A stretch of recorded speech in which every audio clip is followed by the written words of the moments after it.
All right, so today we are going to cover how to do block 1. So if we head out to Blackboard,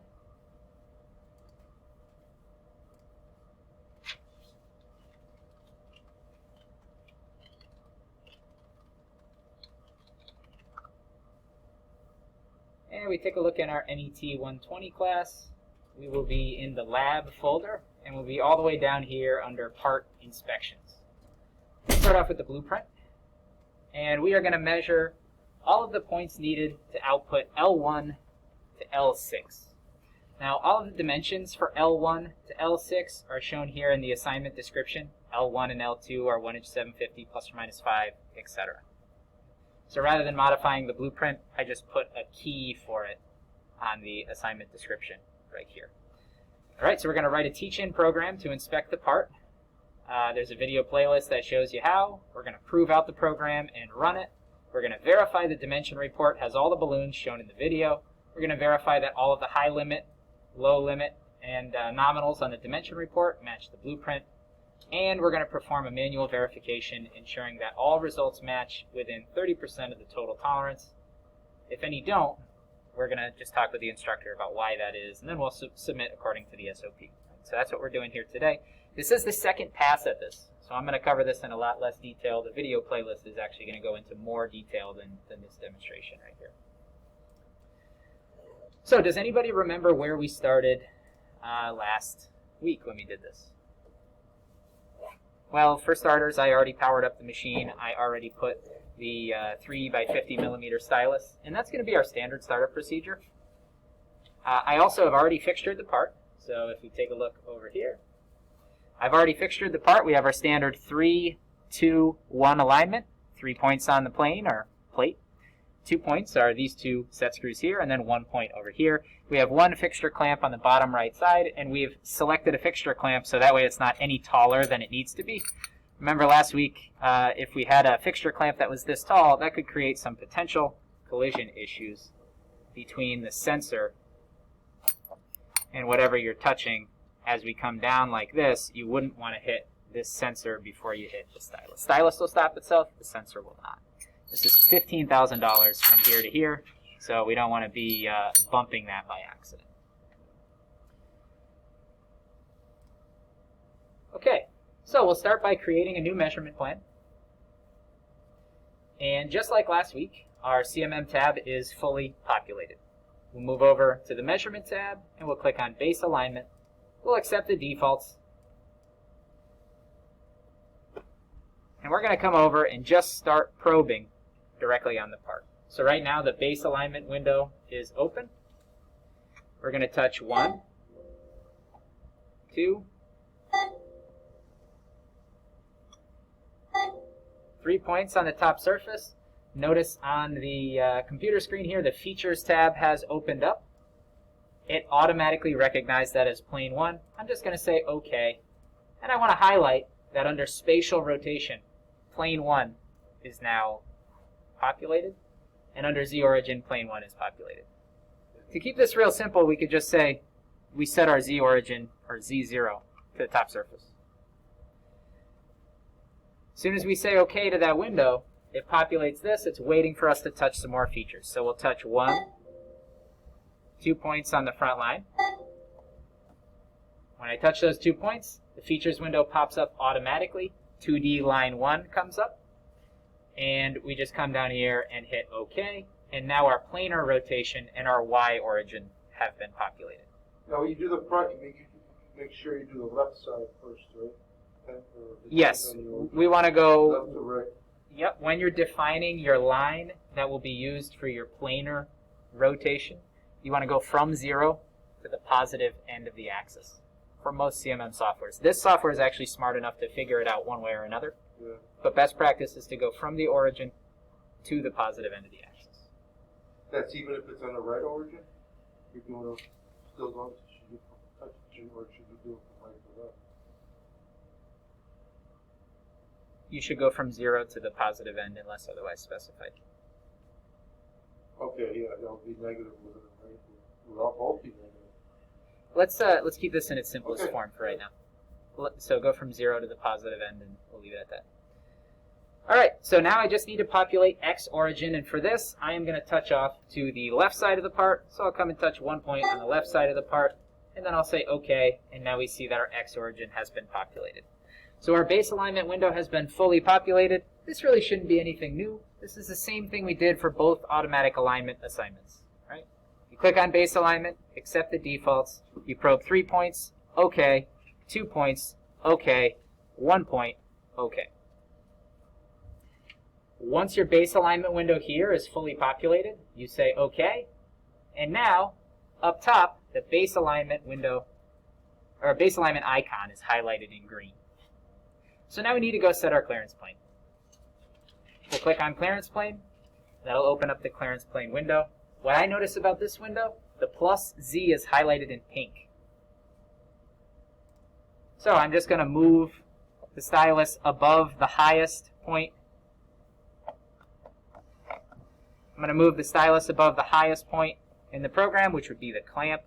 And then I'll hit the missile fire button on the joystick right here. Okay? Looking at the computer screen, we've now moved to plus X. So we'll move over to the right side of the part here. We'll hit the missile fire button on plus X. If we were looking at the clearance plane window, we'd be on Y plus right now. So I move to the back of the part, missile fire, and then it goes to minus X, move to the left of the part, missile fire, and then we'll be on Y minus, move to the front of the part, and missile fire. Alright, so all of those have been populated. We do not populate minus Z. Software doesn't use it anyway. We'll say OK when we're done with all that. If prompted, it says question, update clearance planes for defined features. You're always going to select no. So far, all we've done is the CMM tab. That was already done for us. And the measurement tab. And the only things we did in the measurement tab were base alignment and clearance plane. So now we're going to move on to the features plane, or features tab rather. So in the features tab, there are already 3 features. There's plane 1, 2D line 1, and point 1. Those were used for alignment. Now I want you to draw a picture in your notes for this, because this diagram is going to make it easiest for you. The points that we need to touch here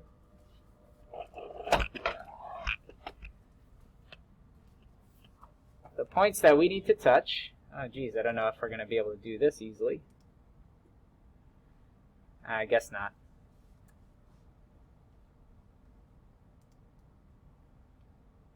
Yeah, there's no easy way I can think of showing you the blueprint and the video at the same time. So you'll have to just look on here. For L1, we're going to touch, maybe this is the easiest way. For L1, we are going to touch the right side of the part. So I would draw just a rudimentary picture of this, just the rectangle with a little cutout. And then I would put an arrow to the right side. And I would just put PT2 for point 2. And then I'd put a comma. And I would write L1. Because in the software, it's going to be point 2. But we're going to use it to output the dimension for L1. All right, next we'll do L2. So, on your diagram, add a little arrow and point to this right ear, and name this PT3 for point 3, comma, L2. The software will call it point 3. We'll use it to output L2. Next we need L3. L3 is the overall thickness of the part. Right? L3 is the overall thickness of the part. So this overall thickness, we already know where the top is, so we need to touch a point at the bottom of the part. This is not a best practice, but we'll touch a point directly on the plate right about here, in between the tapped holes. All right, it's not a best practice, but it's super simple. That's why we're doing it that way. All right, so L3 will actually be 0.4. So it'd be PT4, comma, L3, and just put a little arrow down. The engineering symbol for a downward arrow would be a circle with an X in it. Because you think about if you shot a literal arrow, like a bow and arrow, It went into a target. You would see the feathers, right? That's the X, and the circle shows you that the arrow was going that way. All right, so we'll be touching a point down there. That'll be 0.4, comma, L3. Now the next thing we need to output would be L4, and L4 is the height of these ears. So it's a distance from here down to here. We're going to pretend that this ear and this ear are the same height. Even though they're not, we're going to pretend that they are. We already know where this ear is, so we just need to touch a point at the bottom of this slot. So on your diagram, put an arrow pointing at the bottom of the slot. We'll call that PT5, comma, L4.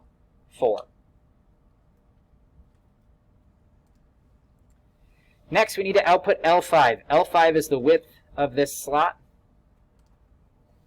from here to here. So we need PT6 on the left and PT7 on the right. All right, so PT6, PT7. And for each of those, I'd put a comma, say L5. Right, 0.6 and 7 are going to be used for L5. All right, and then lastly, we need L6, and L6 is the width of this tab right here. Now, we already know where this edge is, and we already know where that edge is. This edge was 0.2. This edge was, what, 0.7, was it? Yep. So for 0.2 and 0.7, we'll output L6. So that's just a little diagram just to help you. I think Jason actually mentioned this last week in class, and after thinking about it a little more, I said, you know, I think that is a good idea. Let's do that. So that'll help guide you even beyond what the video shows you. All right, so let's go touch those points. To actually touch the points, it's pretty easy. In Calypso right now, I'm just in the features window. I haven't opened up any commands or anything. I'm just going to drive the joystick in however I want to touch the points. So I'll touch one point over here on the right side. The big thing here is I have to remember to go on the features window and press OK. That's the #1 mistake, is forgetting to hit OK. Okay, so that was 0.2. You notice that it's logged as 0.2 in our features window. Tell me what to do next. Go to the top. Yep, so now I'm touching a point right there. I just did this one before. Now I'm doing this one. That'll be 0.3. Again, remember to hit OK. What is my next move? Touching down on the table. 0.4. Oh, you're right. Very good. So 0.4 will actually be directly on the surface plate back here.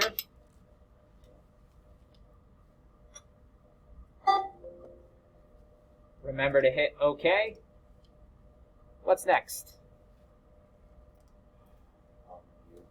0.5 is going to be at the bottom of that slot.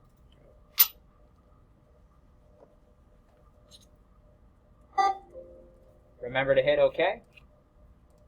What's next? If I'm remembering correctly, 0.6 is on the left side of the slot and 0.7 is on the right side of the slot.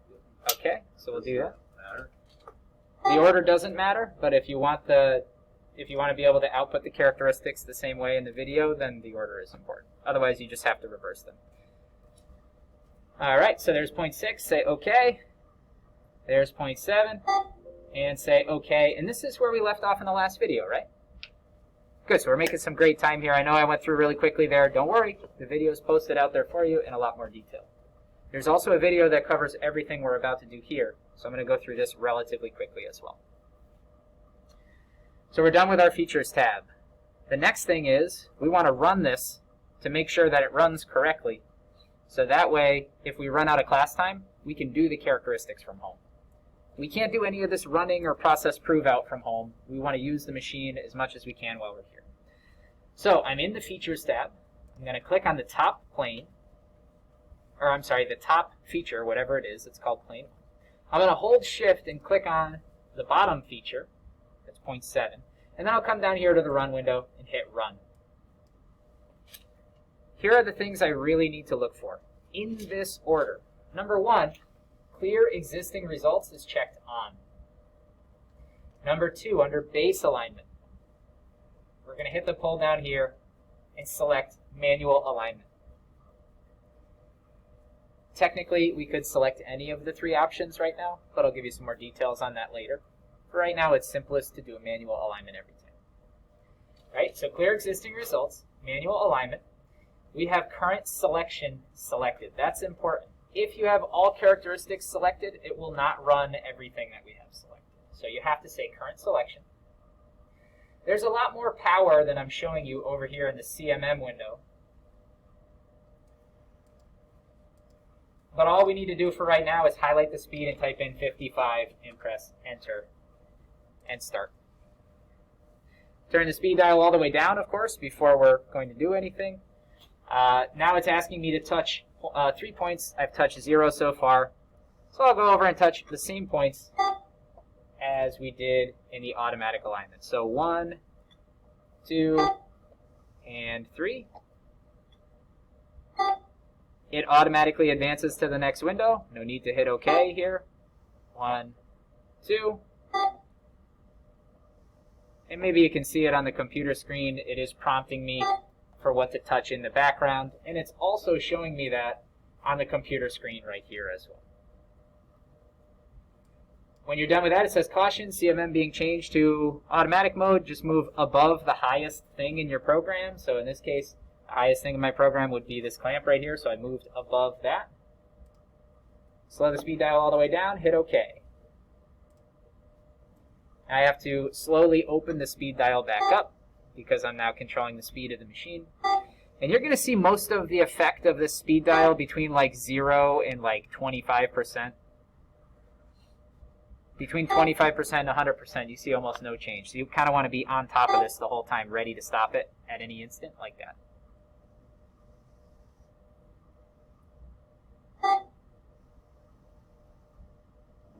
So there we have some weird clearance planes. We'll learn how to fix that later. We'll fix that with measurement plan editor features. But you can see, if we're moving around like this, if we had something else sitting here, that could potentially be an issue. We really would want to retract in the Z plus instead of the Y plus, which is what it's doing right now. But those are they're things that should be fixed, but to keep it simple for right now, we're not going to worry about it yet. All right, there we go. We also have another feature called CNC end park position where we can move this out of the way so the operator can easily get in here without hitting the stylus. We'll talk about that later too. But for right now, our program just ran. So let's talk about how to save it. Because at this point, I could actually save this and move on to a different computer. I could use a computer here in the classroom, or I could take this program home and use Calypso on my home computer. So to save this, we are going to go look at the name of the assignment, and the name of the assignment is right in Blackboard. So we'll just copy that. And we'll go in Calypso, we'll go File, Save As. We're going to save this right into the Downloads folder, and we'll paste the file name, and at the beginning, we'll put our last name,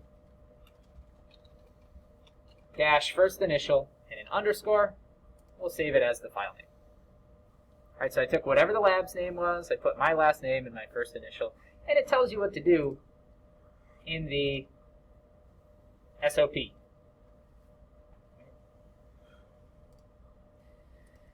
So here is my file. Now we're going to talk about how to add characteristics to this. So again, you don't need to be sitting at the machine to add these characteristics. You can do this from home or a different computer. We wanted to do everything we needed the machine for first. So we're in the Characteristics tab. For today, everything that we are going to be doing will be in the Size drop-down.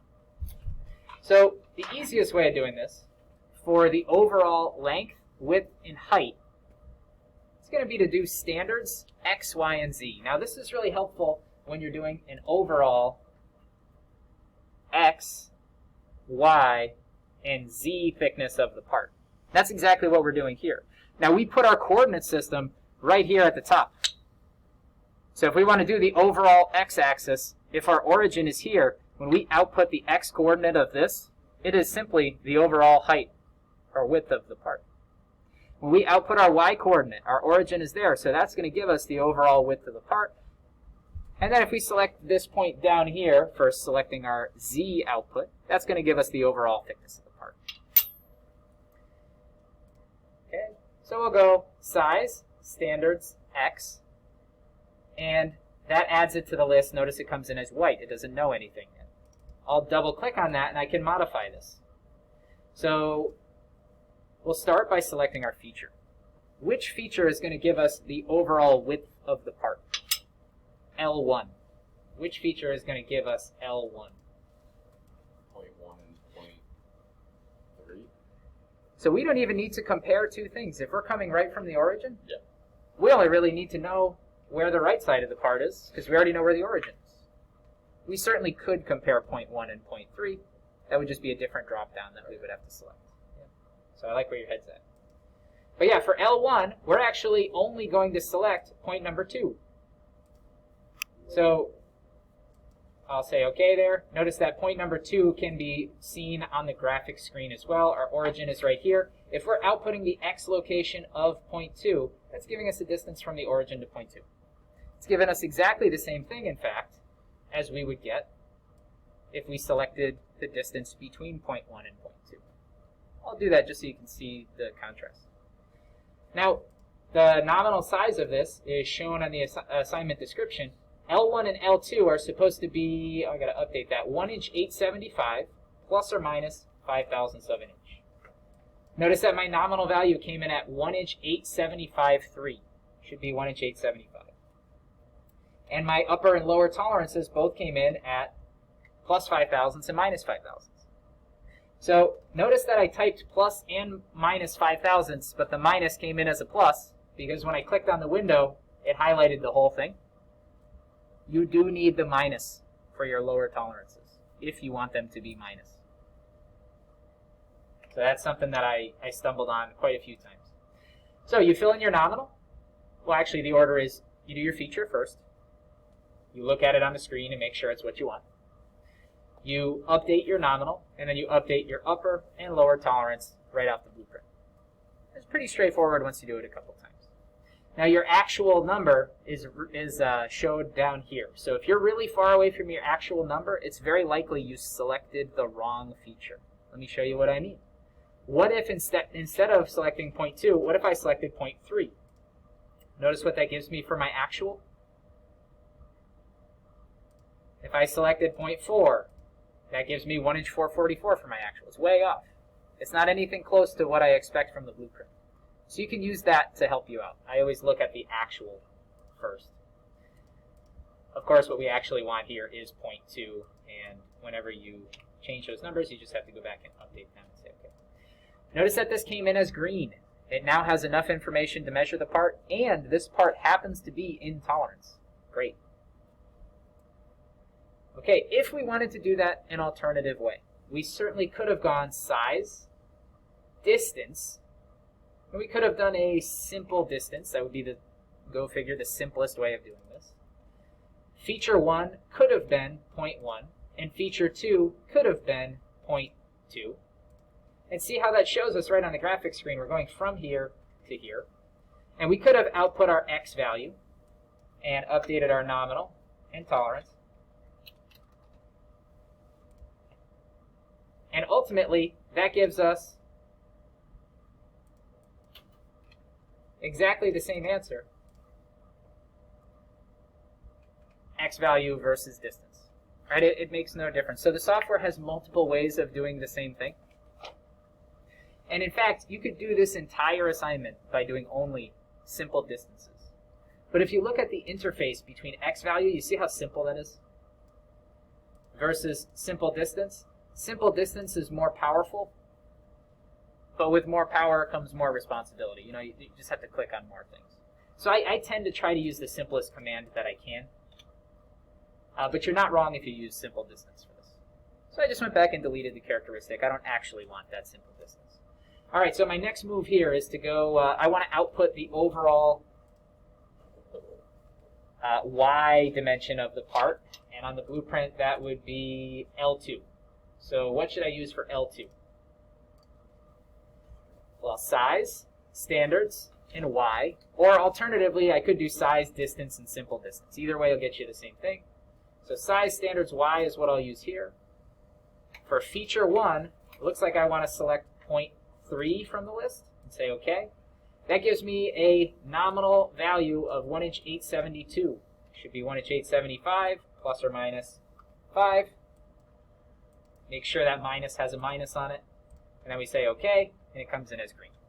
So at this point, I'm going through pretty quickly. Is everybody following along? My next move is going to be size standards Z, and I'm going to output L3, and L3 is simply going to be the location of point number 4. That nominal value should be minus 950, and it should be plus or minus 5,000ths of an inch. Remember that minus right there. And that one has to be negative because it's going on. That one has to be negative because, that's a great question, that one has to be negative because that's 0 right there, and we're going to be below it. If you put a positive, it's waiting for it to be up here.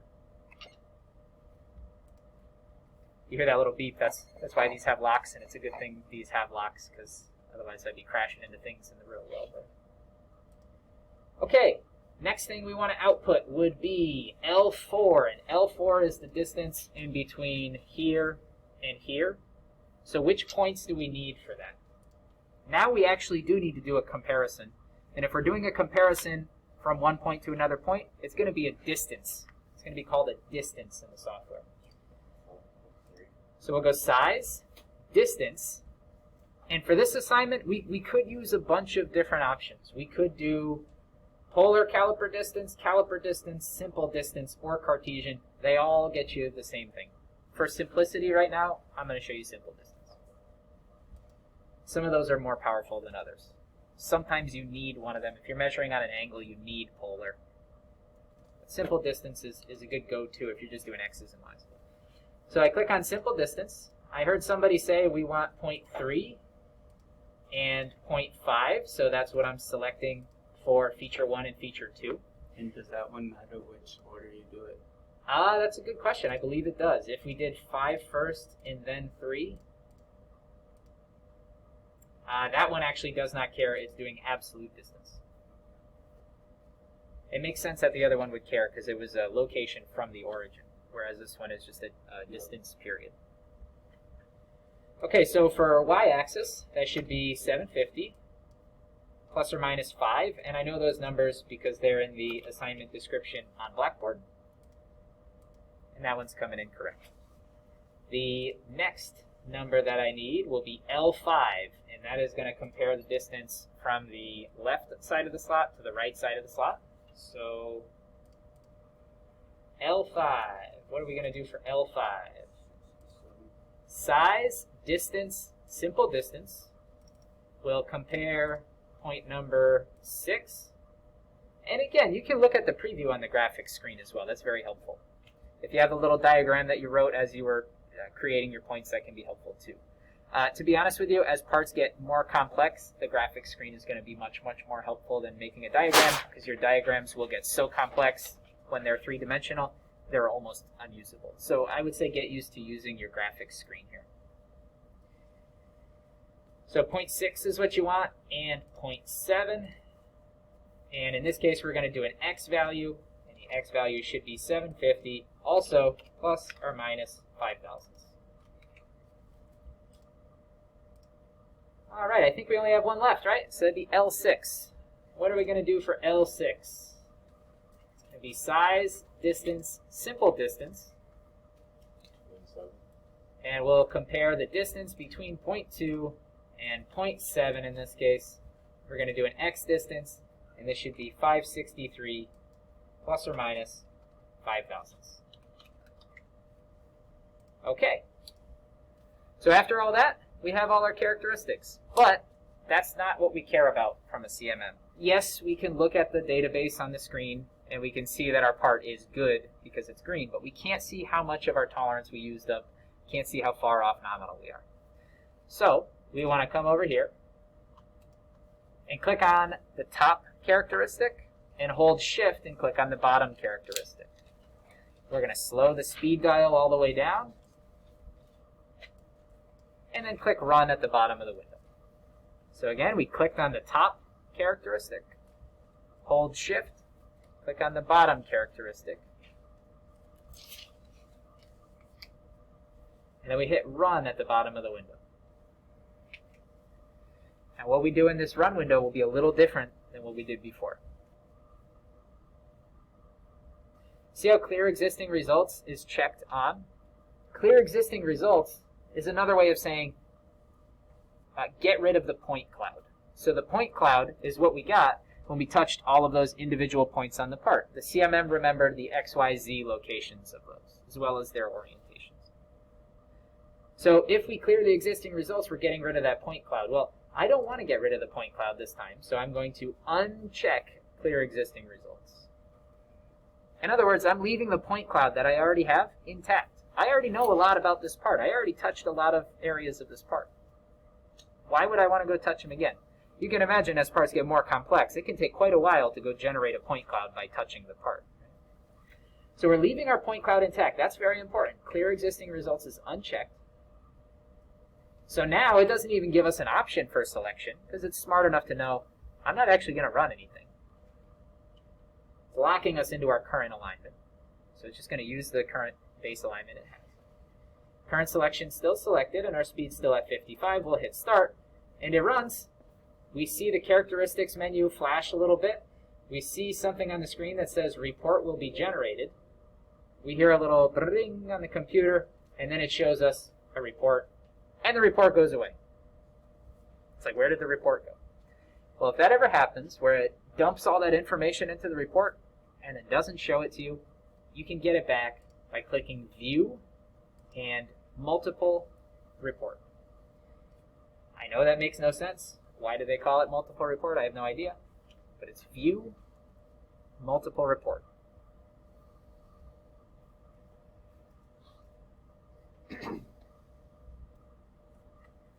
It seems to do that the first time you dump the information into the report.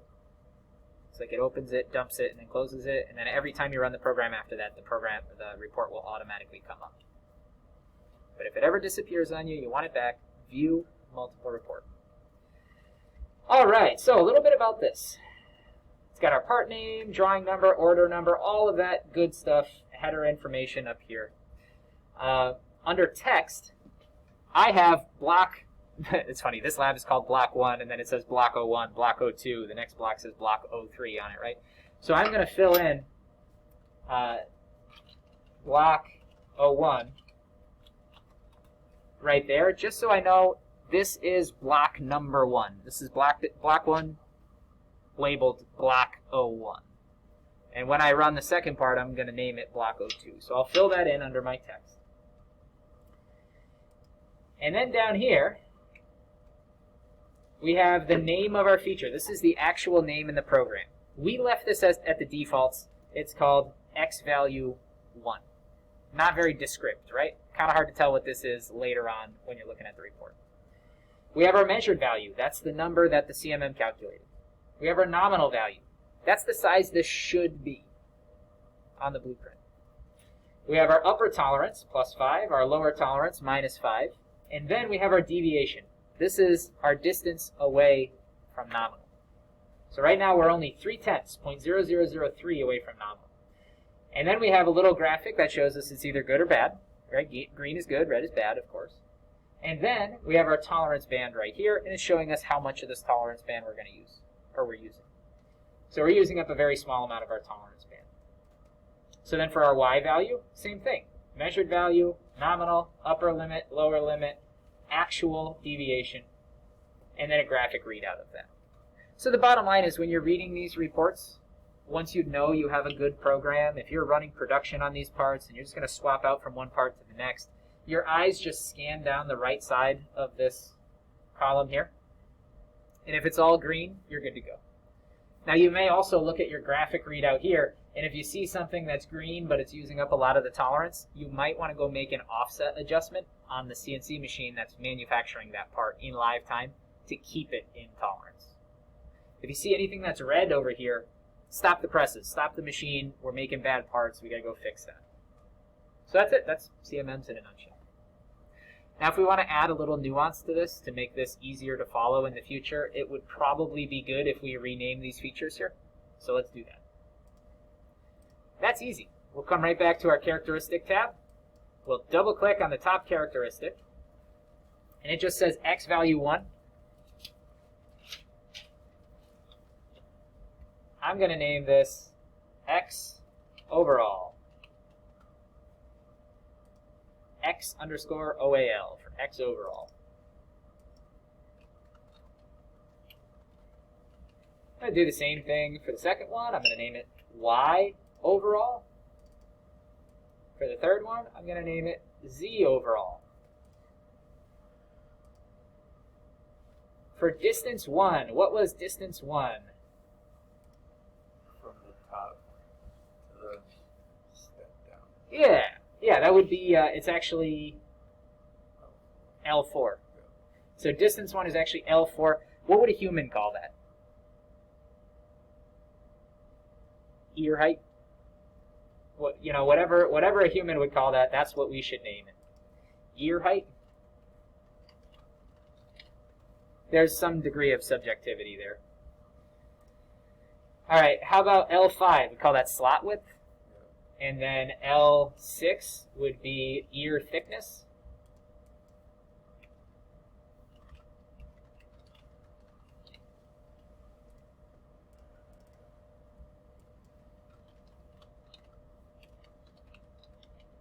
Okay, so now how do we get our report back? We could run it again and not clear the existing results. That would work. Or we could go view and multiple report. It's about halfway down the list. Hey, look at that. It dumped our new settings in there. This is super friendly. The other software that we have for the MET-121s is such a nightmare to work with if you wanted to edit something like that. But this one, bounce in, bounce out, no big deal.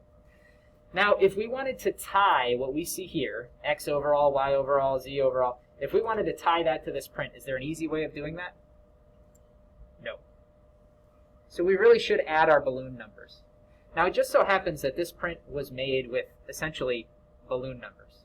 But what a balloon really is you'll typically have dimensions instead of L1, L2, L3. So typically, L1 would actually say 1.875. L2 would say 1.875, whatever, all the way through. But the inspector will balloon the drawing. The inspector will go around systematically. Next to that first 1 inch 875, they would put a number 1 and put a circle around it. Next to the second dimension, they put a number 2 and a circle around it. And typically, you'll start at the 12 o'clock position of any view, and you'll go clockwise around, and you'll just number them sequentially as you see them, and then you'll move to the next view, start at the 12 o'clock position, go clockwise around. It's a pretty common way of doing it. So you end up with balloons on the print. Again, this print already had L1, L2, L3, so I left it alone. But those L numbers are essentially balloons, right? It would be helpful if we added the balloon numbers to our characteristics, so that way we could very quickly look at L1 and then look at the balloon that is labeled on the blueprint and tie them together.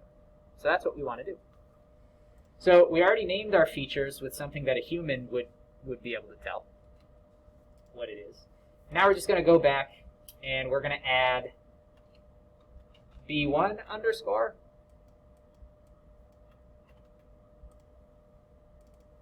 B2 underscore, etc. Now I'm going sequentially here because I created all the features sequentially. But oftentimes it'll go, like when you initially create the program, it'll be B1, B7, B2, B5, B4, B3. They're not in order. And I end up creating them like this. I label them with their balloon numbers, and then later I organize them so that the balloon numbers go in order. And it's so that you can quickly verify your dimension report, because we're going to have to systematically check this and make sure that it's all accurate later.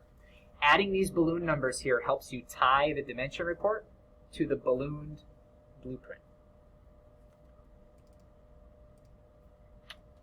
So I think you're seeing already that there's a lot about CMMs that's fun. It's kind of like playing a video game, right? Taking the points and generating the point cloud. But there's also a lot that's kind of like bookwork. It's like filing everything.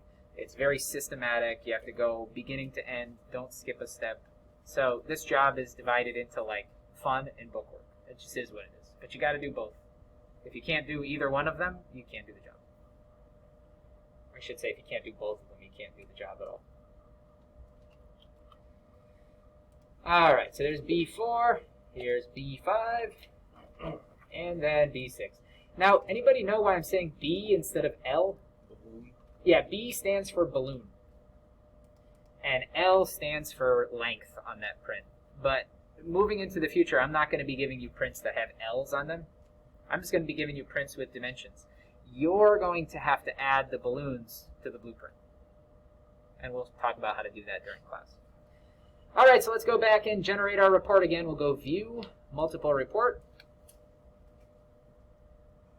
And we now have a fully functioning report. We have B1, X overall, B2, Y overall, B3, Z overall.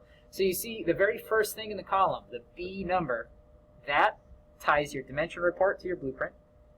Then you have an underscore, and then you have a description that makes sense to a human. And the reason you want it to make sense to a human is a lot of times you're not looking at the blueprint and you're like, what was the overall width of the part? Oh, that's right, that was the overall width of the part. So give it the balloon, then give it a human description. All right, now we go through and systematically make sure that our nominals, our upper tolerance and lower tolerance are correct. And for this, I like to left screen, right screen. So we don't care about measured value right now. We care about nominal, upper, and lower. So L1 is 1 inch 875 plus or minus 5. We'll compare that to what it says on the print. Now, of course, this print says L1, L2, etc. So we have to look at our blackboard and make sure that's correct. That's kind of funny. I can see on Blackboard, I need to update that 1 inch 750 should be 1 inch 875. Right? I made a mistake there. And let's just pretend I did that on purpose so that I could show you the importance of checking systematically. Right? I didn't do it on purpose, but let's pretend. The whole point is you're in a sea of details. You're looking for one little oyster that's wrong, let's say, with a little pearl in it. There's the thing that's wrong that's going to tell me if this part's good or bad. You have to go through systematically or you absolutely will miss that pearl. All right, so we're going to systematically go through every single item, compare it to the blueprint, and now we know that our dimension report is accurate. But is our point cloud accurate? Why would our point cloud not be accurate? Well, maybe when we took one of the points on the top plane, we did something like this. I don't know if you can see it from where you are, but right now I'm taking a point on top of the clamp instead of taking a point on top of the part. If that point was taken as part of the original alignment, that would skew everything in the whole program, change the context of everything. And that's as simple as, let's say, next time we set up this job, maybe we're not paying attention to the setup documentation and we put this clamp here instead. Well, now when we go touch that first point, we will touch the clamp. If that's the case, all of our measured values will look like they're wrong when they're not actually wrong. So if this dimension report flags something as red, if it flags something as out of tolerance, does that mean it's actually out of tolerance for real? No. So how do we verify this? Well, we do a manual verification. And for this, we will grab the appropriate gauge based on the tolerance. So all of our tolerances here are plus or minus 5, right? All of our tolerances here are plus or minus 5. So dial calipers will be just fine for this. So L1 is this length right here. I'm getting 1 inch 874. If we compare that to our measured value, we want to be comparing all of these to our measured value. Our measured value is 1 inch 875.3. I'm getting 1 inch 874 and some change. If we compare the difference between what I measured with calipers to what the CMM measured, is that within 30% of the total tolerance? Well, the total tolerance is plus or minus 5. It's 10 thousandths total. 30% of 10 thousandths would be 3 thousandths. Basically what I'm asking is the number I measured with calipers within 3 thousandths of what the CMM measured? Yeah. Awesome. So I now buy that number. Now I'm going to go to the next one. I'll measure the overall height of the part, like this. Right, that's L2. So I'm measuring L2, and I'm getting, oh geez. Here I'm getting 1 inch 872. Jeez. And on the other side, I'm getting 1 inch 866. By the way, that's why we don't make an assumption that this surface and that surface are the same. They're not. remember, in this program we did it in the simplest possible way. We took a point on the right side and we did not take any points on the left side. We'll learn about how to do that in a better way later. But I got 1 inch 872 here. Hey, look at that. The CMM got 1 inch 872.7. Did my measurement come within 30% of the CMM's measurement? Yeah, absolutely. So I think you get the idea. We're just going to run through the rest of them. We're using the appropriate gauge to measure off the part. We're comparing that to the measured value column. We work through it one at a time. So if you think about it, we went through this entire dimension report systematically. Do you have a question, Brendan? No, sorry.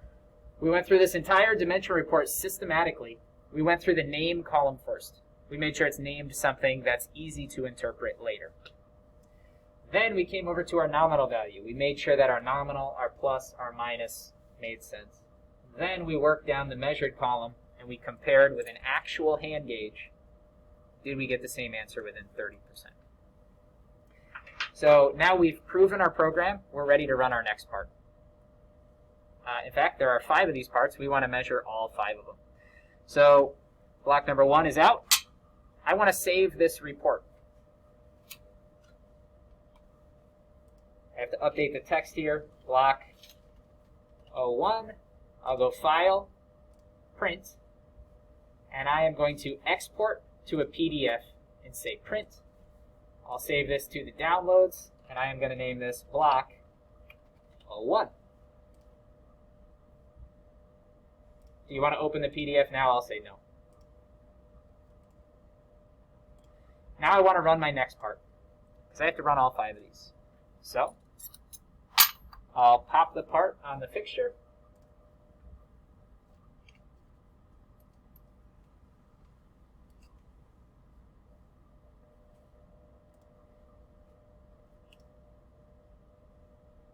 I can actually run from either the Characteristics tab or the Features tab at this point. It really doesn't make a difference. I'm going to hit Run. And in the Run window, now I actually do want to hit Clear Existing Results. I want to get rid of that point cloud because I'm done with those other points. Those other points have nothing to do with this part. Those other points are for this part, the first one. All right, next I'll look up here under Selection. What do we want for selection? There are 3 different options for alignment. We can do manual alignment, current alignment, or the named alignment. We already know where this location is on the part, right? Did that location change? Not really. Is this part exactly the same dimensions as the other part? No. So the rough location is correct. We're in the same spot within like 1/8 of an inch. Probably better than that. But we need to find this exact part. So this is the way this selection window works for your alignments. Manual alignment is if the part moved more than 1/8 of an inch, or you don't know where it's supposed to be. You can think about it like this too. Manual alignment is a rough find of the part. I don't know where that is at all. Current alignment is assuming you're actively programming and you've changed absolutely nothing. It's the same part, hasn't moved at all. You'll rarely use that one. You use that like when you're in the middle of programming and you just want to add like one feature real quick. But in your notes, I would say current alignment, rarely used. Use at your own peril. Because if we use current alignment right now, it's going to use the alignment that was used on this part. The first one. We're not doing the first part anymore. We're doing the second part. All right? And the third one, named alignment. This will re-find any part as long as you haven't changed its location. So it is going to find the part at the beginning of the program. But if we moved this part, 2 set screws back, it is not going to find that. If we wanted to move the part 2 set screws back like this, and we wanted to run the program there, we would have to do a manual alignment there. So that's generally speaking what those 3 different settings are. Now, Calypso keeps track of every alignment that you ever run. on the equipment. I don't know why, but it does. So it'll just keep adding to this list right here, and this list will get longer and longer and longer, and it gets so long you can't even see the bottom of it. The only three you ever need are the top three. Manual alignment, current alignment, named alignment. And the named alignment will be named whatever the program is named. My program's named minor-t L_L1010 block 1 teaching. If you didn't name this measurement plan, it'd be called measurement plan 1. Right? The named alignment is just whatever your file's named. So in this case, which one of those should I pick? Am I doing a rough find? Am I actively programming? Or am I just trying to find this part? Just trying to find this part. So named alignment, the third one down. And the third one down is by far going to be the most common. Third one down is the one you use for production. So even if you shut this down, the other, and you did a different one, more of the named alignments will pop up. Yes. Yeah, and it just keep adding to that list. All right. So now for our selection, we can either do all characteristics or current selection. Now I didn't select all the characteristics. Right? You know how before we went into the features window, we clicked on the top, we hold shift, we click on the bottom, and then we did that in the characteristics window as well. That's kind of a lot of work to click on the top and click on the bottom, especially when the scroll bar is really long. That's kind of a pain.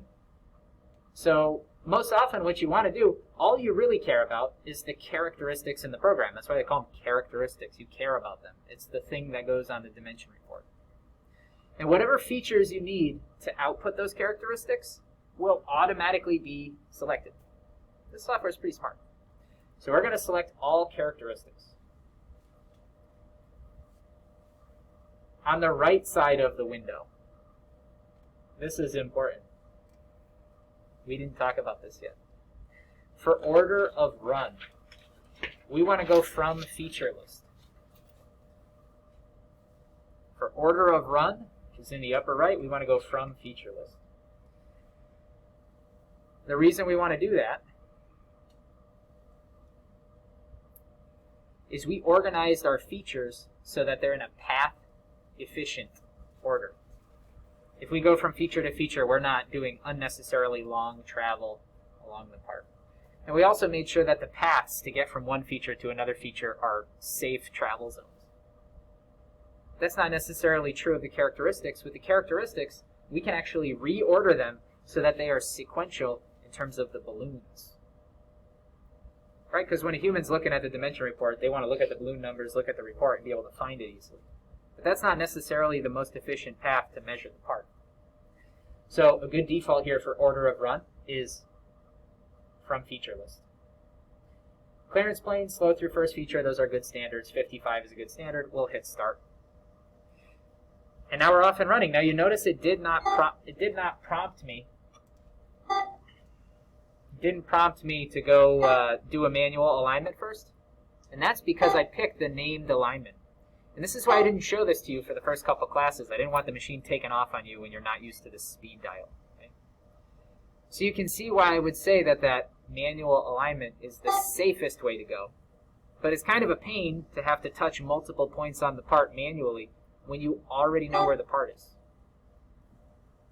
That's why they give you the named alignment option. It's to save time. So now you can see that those clearance planes are kind of, they're taking up some extra time, and they're also moving a lot further than they need to.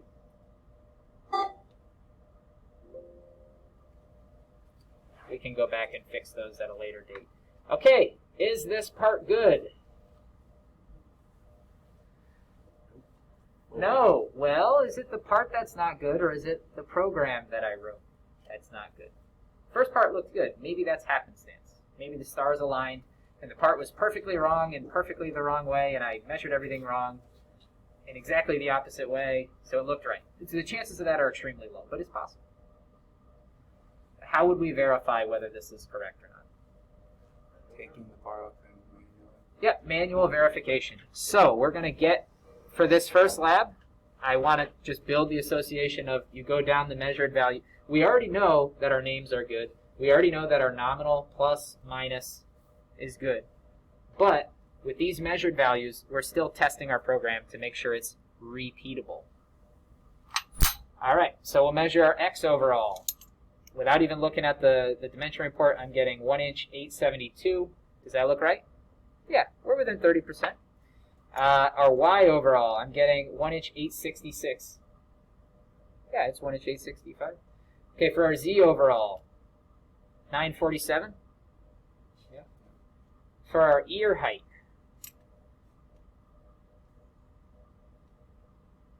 $748. No. Oh, you know what? I measured it off the other ear. No, I'm still getting $749. So we have some weird stuff going on with ear height.